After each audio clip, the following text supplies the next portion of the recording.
nongeye kubasuhuza abakunzi b'ibiganiro byacu. Aka ni akanya twaje ibiganiro by'ubuzima, murabizi ko tubakunda cyane, twari tubakumbuye mu by'ukuri, kandi turabakunda cyane, muraba agaciro gakomeye cyane.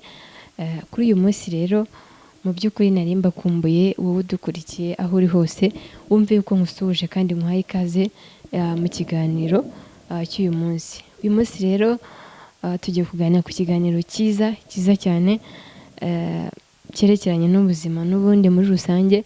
Tugiye kuganira ku ndwara yugarije abantu benshi bagiye batandukanye, bampamagaye kuri telefone, abandi baranyandikira ndetse n'abandi tubasha kuba twabavura bitewe n'ubwo burwayi tugiye kubabwira. Ubwo burwayi rero nta bundi, uburwayi bwa hemorrhoide cyangwa se indwara yitwa karizo mu rurimi rw'ikinyarwanda.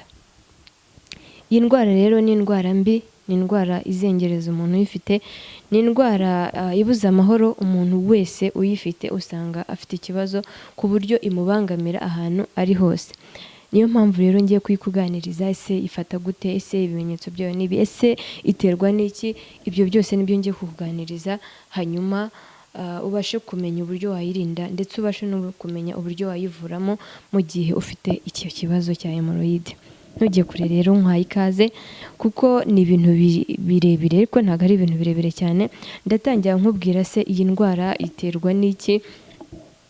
Iterwa ahanini n'udutsi two mu kibuno tugenda tukipfundika mu kibuno.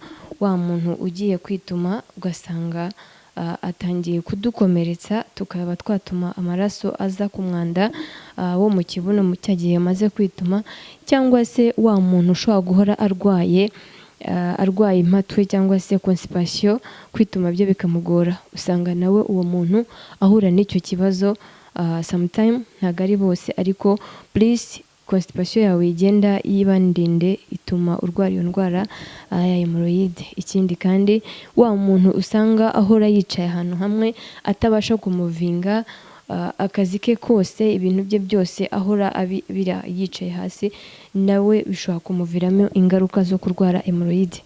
Ntabwo ari abo ngabo gusa, hari n'abamama bakunda kuyirwara, cyane cyane abamama batwite. Abamama batwite, murabizi ko abamama batwite baba bafite intege nke, umubiri wabo ntabwo uba ufite pH ihagije, ubwirinzi buhagije. Umumama utwite nawe ashobora kuyandura cyangwa se ashobora kuyirwara bitewe n'uko ubwirinzi bwe cyangwa abasirikare be ntabwo baba bafite imbaraga zo kurwana kugira ngo barwanye ikintu icyo ari cyo cyose cyatatse umubiri wabo. Hari n'abana bato, abana bato cyane cyane nabo barayirwara, bakayirwara bitewe n'amakonstipation. Ugasanga umwana kwituma biranga, kugira ngo yitume bisaba izindi mbaraga kugira ngo abashe kwituma.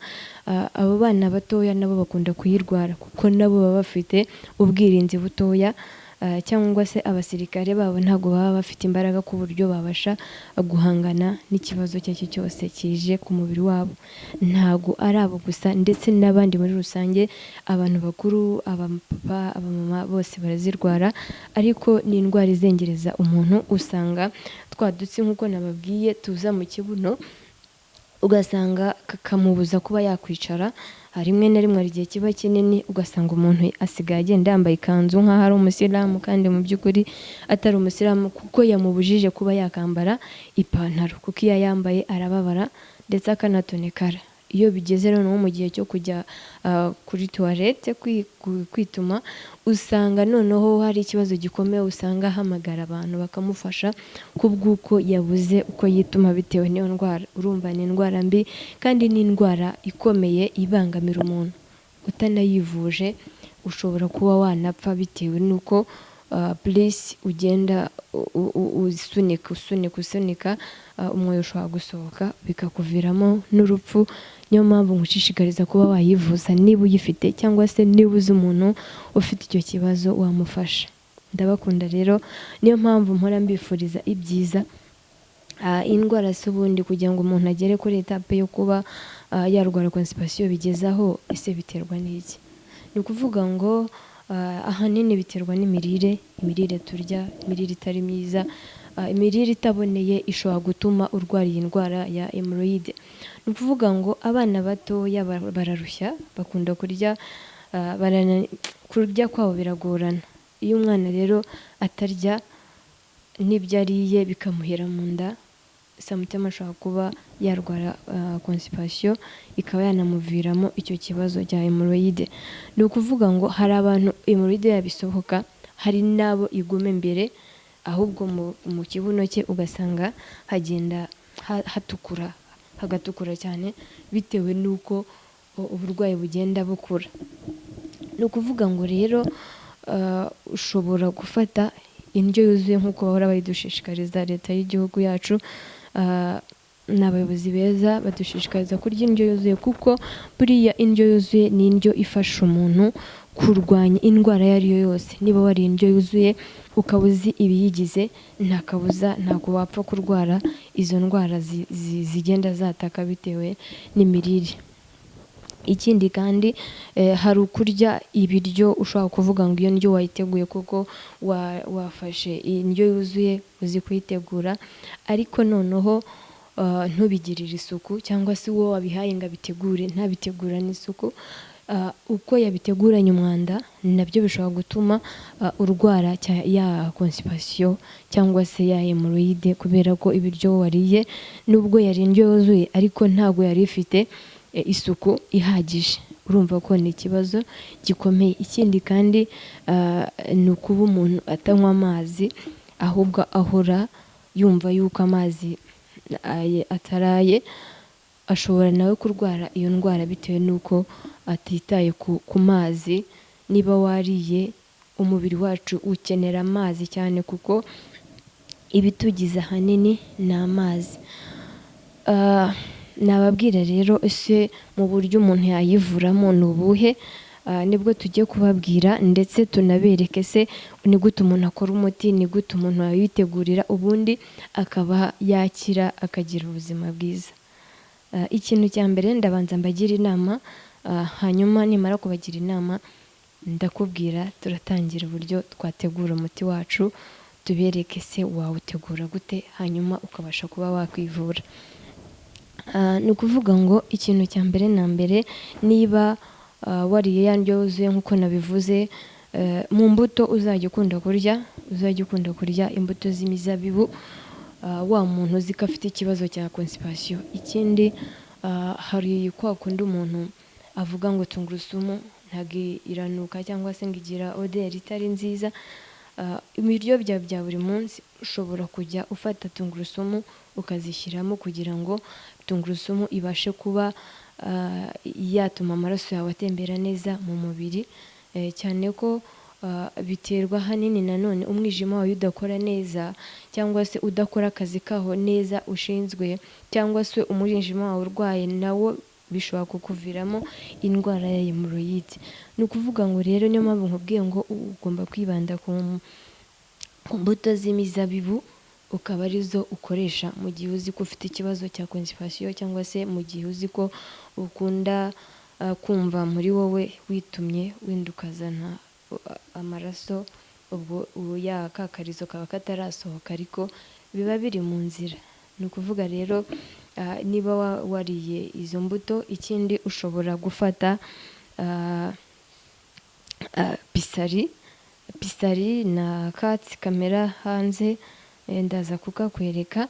Hanyuma iyo pisari ukaba wayikoresha, urayifata ukayitogosa, ukanywa amazi yayo, izamura abasirikare ku rwego rwo hejuru. Ikindi ushobora gukora, ushobora gufata amazi y'akazuyazi ariko wabanje kubiza agashya, yamara gushya nyuma ugafata ibumba ry'icyatsi, ugafata ibiyiko bitatu ugashyira muri ya mazi y'akazuyazi, warangiza ukaba wakwicaramo iminota 10, yashira ugahaguruka. Hanyuma koga amazi y'akazuyazi, ayandi ukanywa amazi nanone y'akazuyazi. Mu gihe ibyo ngibyo wabikoze, ibyo biragabanyuka ariko ntabwo ibasha kuba yakira. Muri rusange rero ni ibyo twateguye, ariko tugiye kubanza dukore umuti wacu. Ese umuti wacu ukorwa ute? Inzobere umuhanga witwa Eric Pifa yavuze neza yuko hari umuti w'umwihariko umuntu akoresha mu minsi 4 cyangwa se mu gihe cy'iminsi 7, uwo udakize mu minsi 4 ajya mu minsi 7. Yavuze uburyo bw'ukuntu wakoresha uwo muti hanyuma ukaba wakira iyo ndwara ya hemorrhoide burundu. Nibyo tugiye gukora rero, muhaye ikaze, ni karibu. Nk'uko twabivuze tugiye gutegura umuti wacu, umuti wa hemorrhoide nk'uko twabibabwiye. Niyo mpamvu nkaye ikaze. Mu by'ukuri urabona hano dufite ishu ndetse dufite icyuma ndetse tukagira n'ubuki nibwo burimo hano hantu. Ni ukuvuga ngo ibi ni byo bintu tugiye gukoresha dukora umuti wacu wa hemorrhoide. Hanyuma niyo mpamvu nakubwiye ngo ntuve kunyakira amashusho yawe ubashe kumenya ese ni gute umuntu yakora umuti, cyane ko rimwe na rimwe hari igihe umwana ananirwa kwituma ugafata isabune, kandi isabune buri ifite chemicals mbi cyane ku mubiri w'umuntu, ugasanga niwe ushyizemo kugira ngo abashe kwituma, ariko ni bibi cyane kuko ifite chemicals zitari nziza. Ni ukuvuga ngo rero twatangira tugakora umuti wacu turi kumwe, tukamenya uburyo twagira ubuzima bwiza ndetse n'amagara mazima. Aka kanya rero murabona mfite hano ishu, nkagira ubuki nibwo buri muri kano gacupa, ndetse nkagira n'icyuma. Nibyo bintu tugiye gukoresha. Ushobora kwibaza ati si ishu rikora iki? Urumva ni ikiribwa kiboneka ahantu hose umuntu ashobora kubona kandi bitamugoye, akabasha kuba yakwivura, ndetse n'ubuki. Nibyo rero tugiye gukorera turi kumwe, hanyuma tukabana mu kiganiro. Ni karibu, wowe ntuve kunyakira amashusho yawe, tubane mpaka ikiganiro kirangiye. Nk'uko ubibona rero dufite hano ishu, turabanza turikureho ibi bintu bishaje, dushakamo nibura akameze neza.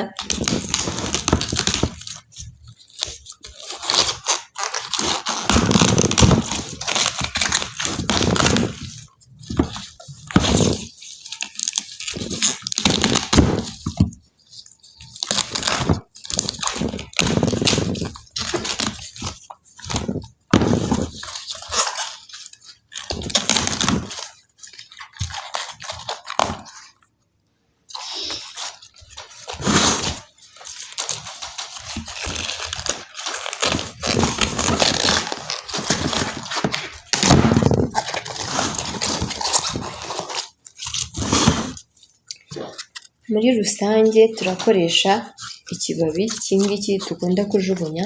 Murabona yuko iki gishaje nacyo, ureba cya kibabi cy'inyuma, ariko bimwe dukunda kujugunya ariko cyiza kimeze neza. Hanyuma uko nakubwiye ngo mfite icyuma, nta kindi nakizaniye. Ufata aka kantu karimo hano hagati mu ishu ukagakuramo neza, akaba ari byo ndi gukora.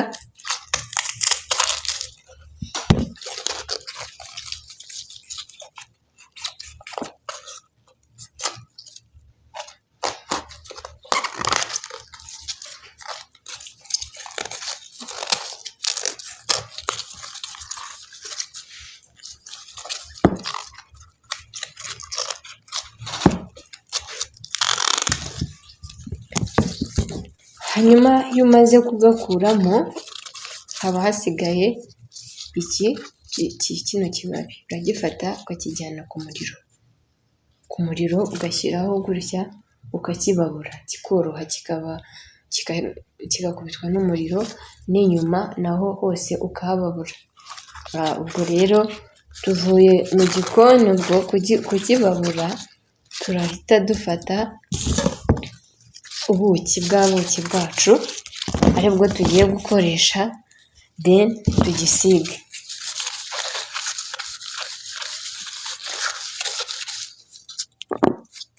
Kwa kundi cyari cyorohereye kivuye ku muriro kigishyushyemo gakeya kiri akazuyazi, hanyuma turasiga imbere n'inyuma.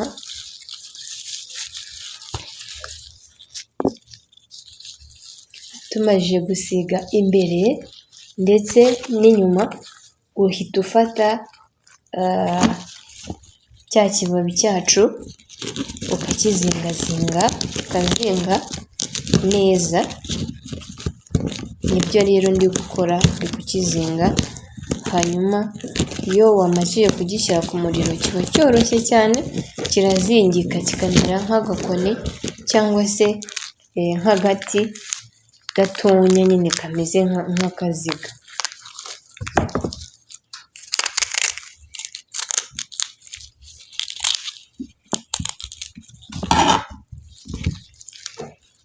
Iki rero uba wamaze kuzinga nicyo ufata wa muntu wawe urwaye hemoroyide, ufite akarizo inyuma, warangiza akubika inda akaryama akiyambura, nyine urabyumva.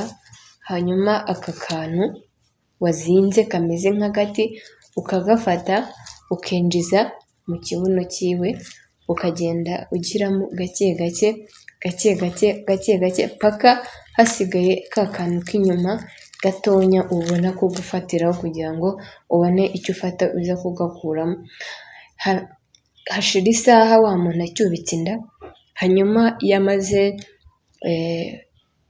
ya saha yarangiye, ufata umekinga shuwa neza ko isaha yashize, ukaza none ukongera ukagakuramo gake gake, gahoro gahoro ku buryo utaza kumubabaza, ukagira gahoro, hanyuma ukagikuramo. Iyo umaze kugikuramo rero uragifata ukakijugunya ahantu habigenewe umuntu asanzwe ajugunya imyanda, haba muri puberi cyangwa se muri tuwarete, ukakijugunya. Ibi rero ubikora mu gitondo na nimugoroba umuntu agiye kuryama. Mbere y'uko aryama, iyo umazije kubikora, ushobora gufata ibumba ry'icyatsi, ugafata ibiyiko bibiri ukarishyira mu itasi ukanywa iryo bumba, cyangwa se ukaba wafata igikakarubamba ukaba wakibiza ugashyiramo ubuki bukeya ukanywa. Mu gihe cy'iminsi 4 cyangwa se iminsi 7 hemoroyide iba yakize. Ni uku nguku rero ubikora. Hanyuma ushobora kuba wabona bigoranye kubikora, ukaba watugana. Muri rusange tuba dufite imiti yagufasha ivura iyo ndwara ya hemoroyide. Hanyuma hari umuti tuguha ubasha gusiga umeze nk'amavuta, ugasiga kuri ka kantu kamaze gusohoka, ariko karizo cyangwa rikaba ariyo hemoroyide mu rurimi rw'amahanga. Hanyuma uko ugenda usiga unanywa undi muti, tuguha umuti wo gusiga ndetse n'uwo kunywa. Ushobora rero kumva ibi ngibi bikugoye, akaba ariwo muti waza ugafata, tukaba ariwo twaguha mu gihe ufite ikibazo cy'impatwe cyangwa se cyo kutituma neza, cyo kugira ibibazo, cyangwa n'umwana ufite ibyo bibazo nk'ibyo ngibyo. Ushobora kuba waza tukamuha umuti wo kunywa, kwa kundi umuntu yishimagura mu kibuno, muri sexe n'ahandi, bitewe n'uburwayi bugiye butandukanye. Uratugana tukaba twaguha umuti ukaba wamera neza, iyo ndwara igakira burundu, ukagira ubuzima bwiza. Iyi ndwara rero ahanini iterwa no kuba utariye imirire iboneye nk'uko nabivuze ahabanza haruguru. Akaba ariyo mpamvu nkushishikariza kuba wakunda kurya inyunganiramirire, arizo food supplement. Ni ukuvuga ngo izi ndyo ni imirire ihenze cyane cyane mu bihugu byateye imbere. No mu Rwanda hari abafite ubwo bushobozi bwo gukoresha inyunganiramirire, ariko niba ushaka kubaho igihe kirambye, wakita ku buzima bwawe, ukaba wagura inyunganiramirire, cyane ko indyo yuzuye nk'uko nabivuze imbuto dukoresha, imboga dukoresha, rimwe na rimwe ibihumyo n'ibindi usanga byatewe amafumbire mvaruganda. Ayo mafumbire rero aba afitemo amakemikozi, izo kemikozi iyo zitewe ku kiribwa kugira ngo bibashe kwisha udusimba, ubusimba burapfa ariko za toxic ziba zasigaye ku kiribwa. Umuntu rero iyo amaze kukirya gihinduka uburozi muri we, cyakaba icyonnyi muri we, akaba arizo bakunda kwita free radicals. Izo free radicals nizo zituma umuntu yatakwa n'uburwayi bugiye butandukanye, akaba ariyo mpamvu nkushishikariza kuba wajya ukoresha inyunganamirire mu gihe ufite ubushobozi. Iyo nakubwiramo nka C24/7 ni inyunganiramirire ikungahaye ku mirire kandi ikaba iboneye mu by'ukuri, cyane yuko ikize ku ndyo, ku mbuto, ku bihumyo, ku mboga, buri kintu cyose umuntu akenera, kandi byo ni ibintu byizewe 100% kuko biba byarahinzwe ahantu hatatewe izo mfumbire mvaruganda ndetse n'ibindi, na ya myuka duhumeka iba yanduye, umuntu baba barabihinze ahantu hameze neza. Mu by'ukuri rero niyo nama nakugiraga, ufite ikibazo waduhamagara, cyane ko nimero yacu biri kuri screen, hanyuma cyangwa se ukatwandikira kuri WhatsApp kugira ngo utubwire ikibazo waba ufite, tubashe kuba twakugira inama mu byo dushoboye. Hari n'ibyo tuba tudashoboye nk'abantu, ibyo dushoboye tukaba twakubwira ibyo wakoresha cyangwa tukaba twaguha imiti, ariko ibyo tutanashoboye nabyo tukaba twakubwira ubundi bufasha bagufasha kugira ngo ubashe kumera neza. Mu by'ukuri rero turabakunda kandi turabishimira. Ukeneye kugira ubundi bumenyi wamenya, waduhamagara ukatubwira, cyangwa se ukakora subscribe kugira ngo uko tugiye dushyizeho ikiganiro ujye ugenda ukibona. Nawe utaha rero, Imana ibane nawe. Ciao ciao.